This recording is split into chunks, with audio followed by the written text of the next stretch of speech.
ஜெய் ஹிந்த். அனைவருக்கும் சுதந்திர தின நல்வாழ்த்துக்கள். இந்த சுதந்திர தினம் அப்படின்னு சொன்னோன்னே எல்லாத்துக்கும் ஸ்கூலோட இது ஞாபகம் வரும்.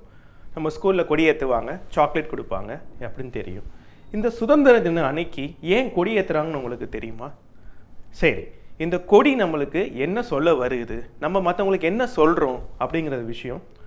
அது போக இந்த கொடிக்குன்னு எதுவும் சட்டங்கள் இருக்கா, அந்த சட்டத்தில் எது செய்யணும் எது செய்யக்கூடாதுன்னு சொல்லி சில விஷயங்கள் இருக்குது. அதை பற்றி தான் இந்த வீடியோவில் நம்ம பார்க்க போகிறோம். வாங்க நம்மளோட வரலாறை ஷார்ட்டாக பார்க்கலாம்.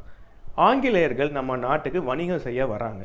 வணிகம் செஞ்ச வந்த ஆங்கிலேயர்கள் என்ன பண்ணுறாங்கன்னா, ஈஸ்ட் இந்தியா கம்பெனின்னு ஒரு பெரிய கம்பெனி ஆரம்பித்து கொஞ்சம் கொஞ்சமாக நம்ம நாட்டை கேப்சர் பண்ணிடுறாங்க. கேப்சர் பண்ணி என்ன சொல்லிட்டாங்கன்னா, நீங்களும் எனக்கு அடிமை, இந்தியா வந்து எங்களோட காலனி நாடுன்னு சொல்லிடுறாங்க. இதுக்காக நம்மளோட முன்னோர்கள் லீடர்ஸ் நிறைய சண்டை போட்டாங்க. அதை பற்றி நம்ம நிறையா படிச்சிருக்கோம். இது ஒரு பக்கம் இருக்கும்போது, மறுபக்கத்தில் பார்த்தீங்கன்னா விவேகானந்தரோட சிஷ்யை நிவேதிதா அவங்க என்ன பண்ணுறாங்கன்னா, ஆங்கிலேயர்களுக்கு வந்து நம்ம அடிமை கிடையாது, நம்மளுக்குன்னு ஒரு ஃப்ரீடம் வேணும், இதை வந்து கோடிட்டு காட்டுறதுக்காக ஒரு ஃப்ளாகை டிசைன் பண்ணுறாங்க. அப்போது அவங்க டிசைன் பண்ண ஃப்ளாக் வந்து ரெட், எல்லோ, க்ரீன் கலராக இருந்துச்சு.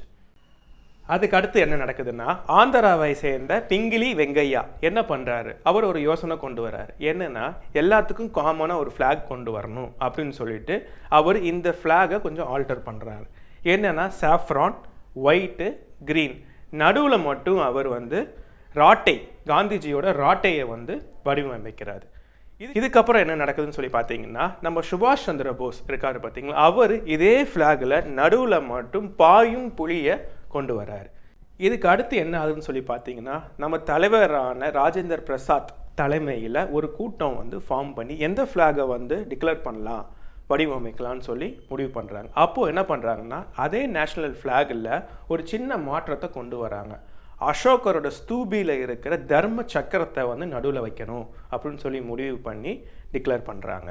ஸோ இந்த அசோகரோட தர்ம சக்கரம் எதை குறிக்குது, அதில் இருக்க 24 ஸ்போக்ஸ் எதை குறிக்குதுன்னா நம்ம காலத்தை குறிக்குது. இதுதான் இதோட இது. அண்ட் அந்த சாஃப்ரான் அதை எதை குறிக்குதுன்னு சொல்லி பார்த்தீங்கன்னா, சாக்ரிஃபைஸும் வீரத்தையும் குறிக்குது. அண்ட் நடுவில் இருக்க வெள்ளை வந்து பீஸை குறிக்குது. க்ரீன் வந்து நம்மளோட வளங்களை வந்து எடுத்து காட்டுது. இதுதான் இந்த ஃப்ளாகோட தத்துவம். நம்ம நேஷ்னல் ஃப்ளாகுக்காக சில ரூல்ஸ் அண்ட் ரெகுலேஷன்ஸ், லாவை வந்து கொண்டு வராங்க. என்ன லா அப்படின்னு பார்த்தீங்கன்னா, prevention of improper use act 1950 வந்து ஒரு ஆக்ட் கொண்டு வராங்க. அதுக்கப்புறம் 1971 prevention of insult to national honour ஆக்ட்னு ஒரு ஆக்ட் கொண்டு வராங்க. கடைசியில் வந்து 2002 the flag code of India அப்படின்னு சொல்லிட்டு ஒரு லா வந்து கடைசியாக கொண்டு வராங்க. ஸோ இந்த சட்டத்துக்கு கீழே என்னென்ன இருக்குதுன்னு சொல்லி ஷார்ட்டாக நீங்கள் தெரிஞ்சுக்கோங்க.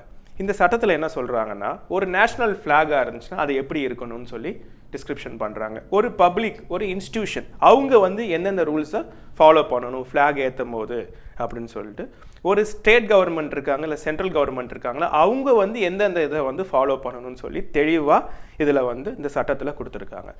இது போக ரிபப்ளிக் டேக்கு யார் கொடியேற்றணும், இண்டிபெண்டன்ஸ் டேக்கு யார் கொடியேற்றணும்னு சொல்லி ஏற்கனவே நம்ம வீடியோவில் நம்ம பார்த்துருக்கோம். அந்த வீடியோட இதை நான் இதில் கொடுக்குறேன், அதையும் பார்த்துக்கோங்க.